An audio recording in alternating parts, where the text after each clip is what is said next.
प्रचार करुछु अतिबड़ी जगन्नाथ दास विरचित श्रीमद् भागवतर 133तम भाग। प्रयोजना सुहास महांती।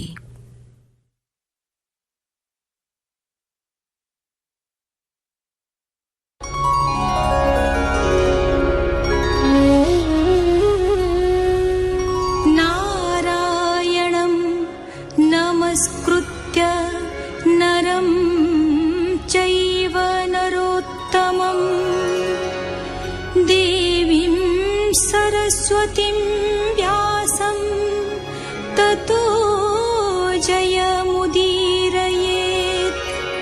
मूकं करोति वाचालं पङ्गुं लङ्घयते गिरिं यत्कृपातमहं वन्दे परमानन्दमाधवम्।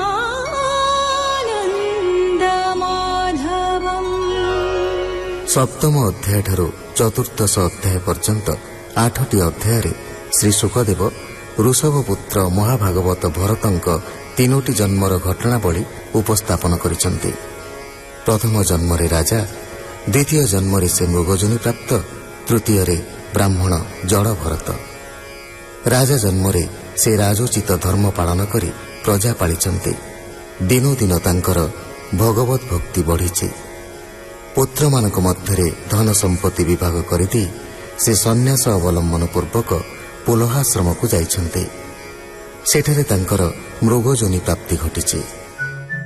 सुकौवाच शृण राजन सावधाने महानदीरे कदिने स्नान अधिक क्रिया सारी भरत गोविंद सुमरी।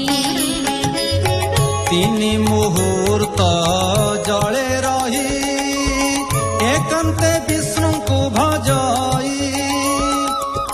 तक्षणे देखे महिपाल हरिणी होई तृषाकूल। मिलिला जलाशय तीरे जल पियई से सधीरे। एमंत समय राजन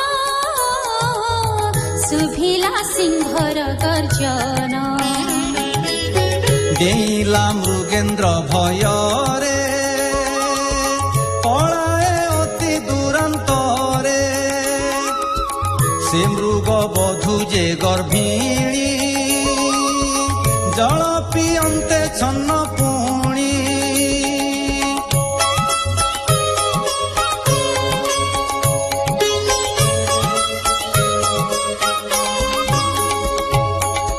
जलपाନରେ तृषाकार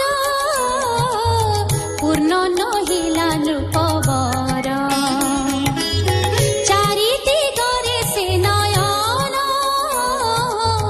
बुलाई अति छन्न छन्न। निकटे सिंह प्राय मणि अति कातरे से हरिणी। जळु उठीण धातिकारे डेइला मरण कातरे। स्वभावे गर्भ होइथिला से गर्भ जलरे पडिला। गर्भनी पाति खेदमती प्राण तेजिला मृग सती। नदीरे देखी मृग बाळ से जे भरत महिपाळ। मातार मृत्यु तार देखी दयारे अश्रुपूर्ण आखि।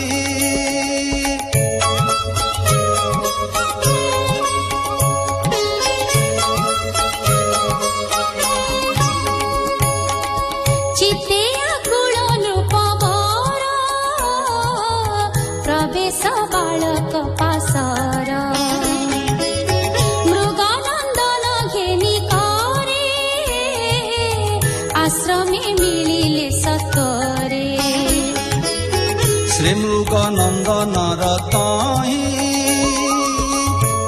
ଅମୃତ ସ୍ନେହ ଭର ହୋଇ ନିତ୍ୟ କୋମଳ ତୃଣାଙ୍କୁର ଲଡ଼ିଆଣଇ ନୂପବର ଯାହା ସେ କରେ ଅଭିଳାଷ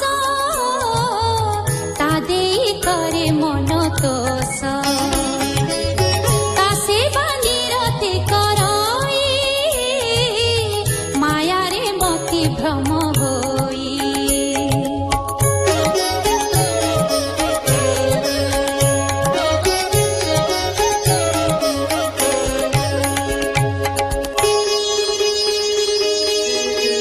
ମୃଗ ବାଳକେ ମନ ତାର ନିମିଷ ମାତ୍ର ନୁହେଁ ଦୂର କାଷ୍ଟ ପଳାସ ଆଣିବାରେ ଯେବେ ସେ ଯାଇ ବନସ୍ତରେ ମୃଗ ବାଳକ ଘେନି ସଙ୍ଗେ ପଥେ ଚଳଇ ନାନା ରଙ୍ଗେ ବାଳକ ଚଳି ନ ପାରଇ ଭରତ ମନେ ବିଚାରଇ ଅତ୍ୟନ୍ତ ସ୍ନେହ ବଶ ହୋଇ କନ୍ଧେ ତାହାକୁ ସେ ବହଇ ହୃଦୟରେ ଆରୋପି ହର ସେ ବାହୁରେ ଭିଡ଼େ ସ୍ନେହ ବସେ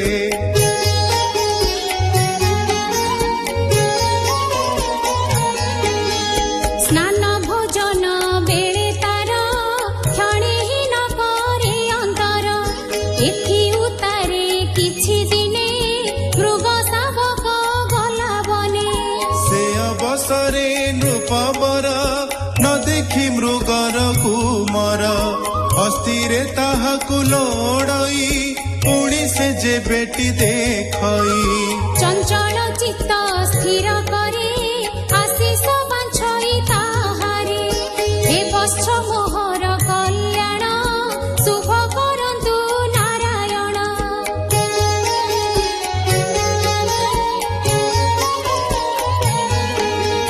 ଯେବେ ନିମିଷେ ନ ଦେଖଇ ଶୋକ ସାଗରେ ସେ ବୁଡ଼ଇ କୃପଣ ଦ୍ରବ୍ୟକୁ ଯେ ସନ ଚୌର୍ଯ୍ୟ କରି ନେଲେ ଆନ ହେମନ୍ତ ପ୍ରାୟ ମହିପାଳ କ୍ଷଣେ ନ ଦେଖି ମୃଗ ବାଳ ବିହଳେ ହୃଦୟ କାତର ଲଢ଼ଇ ମୃଗର କୁମର କ୍ରମେ ବୋଲଇ ବାକ୍ୟମାନ ମଲା କି ମୃଗର ନନ୍ଦନ କି କର୍ମ କଲି ମୁଁ କି ରାତ କେଣେ ମୋ ଗଲା ମୃଗ ସୁତ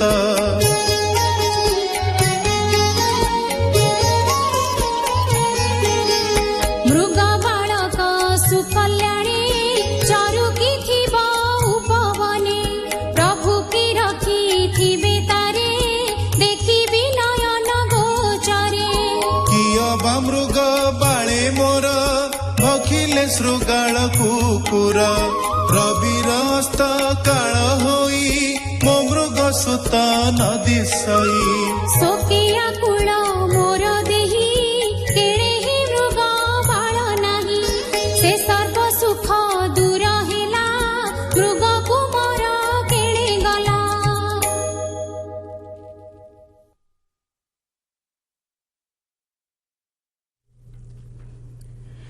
ଶୁଣୁଥିଲେ ଅତିବଡ଼ି ଜଗନ୍ନାଥ ଦାସ ବିରଚିତ ଶ୍ରୀମଦ୍ ଭାଗବତର 133ତମ ଭାଗ।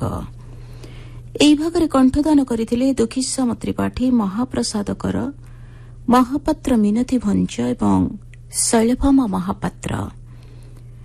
ବେତାର ସମ୍ପାଦନା କରିଥିଲେ ଡାକ୍ତର ଦାଶରଥୀ ଦାସ, ସଙ୍ଗୀତ ପ୍ରଫୁଲ୍ଲ କର, ବର୍ଣ୍ଣନା କରିଥିଲେ ବସନ୍ତ ମହାନ୍ତି, ପ୍ରଯୋଜନା କରିଥିଲେ ସୁହାସ ମହାନ୍ତି।